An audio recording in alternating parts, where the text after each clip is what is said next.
Hello दोस्तों, कैसे हैं आप सब। मैं हूं सी निशान सिंगला और आप देख रहे हैं हमारा यूट्यूब चैनल कंसल्ट कॉर्नर।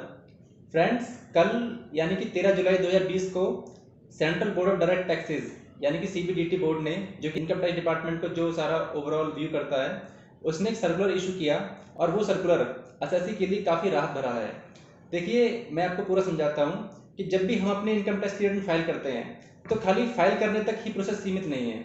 उसके आगे जब हमने रिटर्न अपनी फाइल कर दी, उसके बाद हमें अपने रिटर्न को वेरीफाई कराना होता है।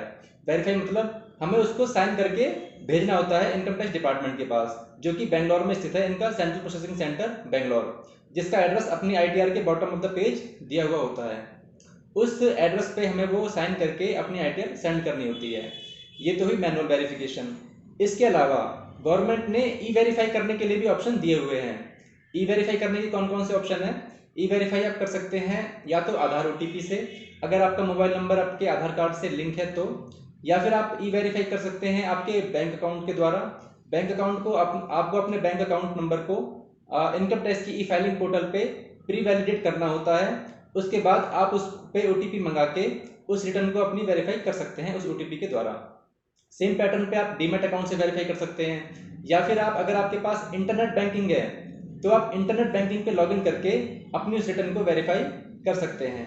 ये गवर्नमेंट ने ई वेरिफिकेशन के मोड्स दिए हुए हैं। अब ई वेरिफिकेशन के बाद क्या होता है? ई वेरिफिकेशन के बाद इनकम टैक्स फाइलिंग की प्रोसेस कंप्लीट हो जाती है।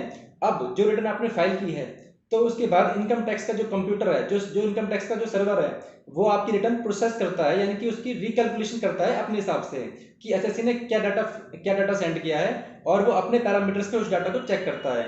उसी के बेस पर वो आपका रिफंड या टैक्स पेबल डिटरमाइन करता है। तो ये सारा उसी के बेस पर आपको रिफंड आता है, या भी कोई टैक्स डिमांड निकल के आती है तो आपको शो होती है। ये सारा प्रोसेस है।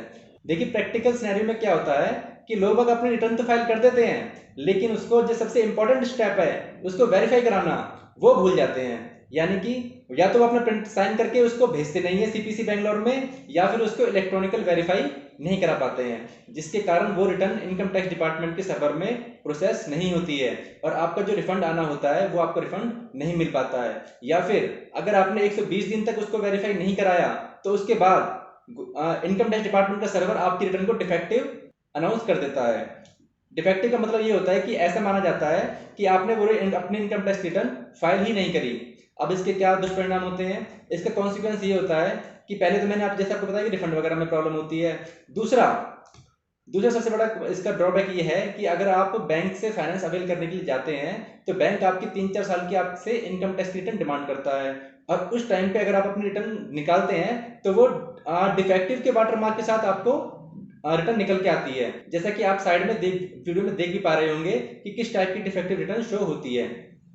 तो बैंक वाले उसमें आपको परेशान कर सकते हैं, बैंक वाले आपको उसमें दिक्कत करते हैं कि आपकी रिटर्न तो डिफेक्टिव हो गई है और डिफेक्टिव रिटर्न उनके यहाँ पे नहीं चलेगी। तो ये सब दिक्कतें आपको ई वेरीफाई ना कराने के कारण आती हैं। इसके अलावा एक प्रॉब्लम और भी आ सकती है। मान लीजिए आप मैंडेटरी फाइलिंग के केस में हैं कि आपको income tax return mandatory file करनी थी और आपने वो रिटर्न फाइल तो कर दी, लेकिन आपने वो उसकी वेरिफिकेशन कराना भूल गए और उसके कारण आपकी रिटर्न डिफेक्टिव हो गई।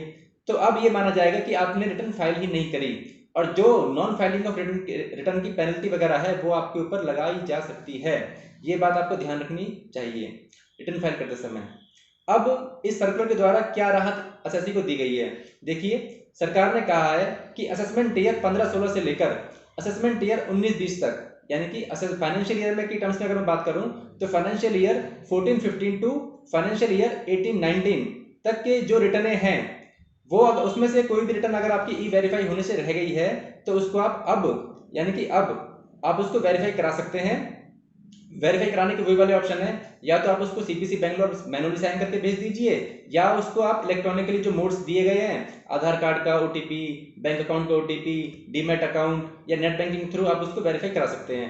उससे क्या होगा कि गवर्नमेंट आपकी रिटर्न को प्रोसेसिंग के लिए ले लेगी, और आपका कोई रिफंड वगैरह पेंडिंग है तो आपको रिफंड आ जाएगा, और आपकी रिटर्न अगर नॉन प्रोसेस हुई है, प्रोसेस ही नहीं हुई है, तो वो रिटर्न अब आपकी प्रोसेस हो जाएगी। तो बैंक वगैरह में भी अगर आपको कोई फाइल अपनी लगानी है तो उसके लिए भी आपको आसानी होने जा रही है। तो काफी बड़ी राहत इस सर्कुलर के द्वारा गवर्नमेंट ने एसएससी को दी है। अब क्वेश्चन ये उठता है कि ये हमें ई वेरीफाई कब तक कर सकते हैं? तो इसके लिए डेट जो सेट की गई है वो की गई है 30 सितंबर 2020। 30 सितंबर 2020 तक आप अपने ये इन रिटर्नों को वेरिफिकेशन कर सकते हैं और 31 दिसंबर 2020 तक आपकी ये रिटर्न प्रोसेस हो जाएंगी और आपकी जो भी इश्यूज हैं वो आपके सॉल्व हो जाएंगे। अब इस प्रोसेस को आप कैसे कर सकते हैं, इसके लिए हमारी आपको ये एडवाइस है कि आप अपना ई फाइलिंग पोर्टल चेक करें। ई फाइलिंग में जाकर ई फाइलिंग की वेबसाइट पर जाकर अपना अकाउंट लॉगिन करें इनकम टैक्स का, और उसमें देखें कि आपने कौन कौन से ईयर्स की रिटर्न फाइल की हुई है, क्या कोई उसमें रिटर्न छूट तो नहीं गई ई वेरीफाई होने से। अगर छूटी हुई है तो आप उसको अब ई वेरीफाई कराइए और ये जो अपॉर्चुनिटी गवर्नमेंट ने दी है इस अपॉर्चुनिटी का बेनिफिट उठाइए। इस सर्कुलर को हम आपको डिस्क्रिप्शन लिंक में भी सेंड कर देंगे ताकि आप इसके बारे में और जानकारी ले सकें। Thank you for watching.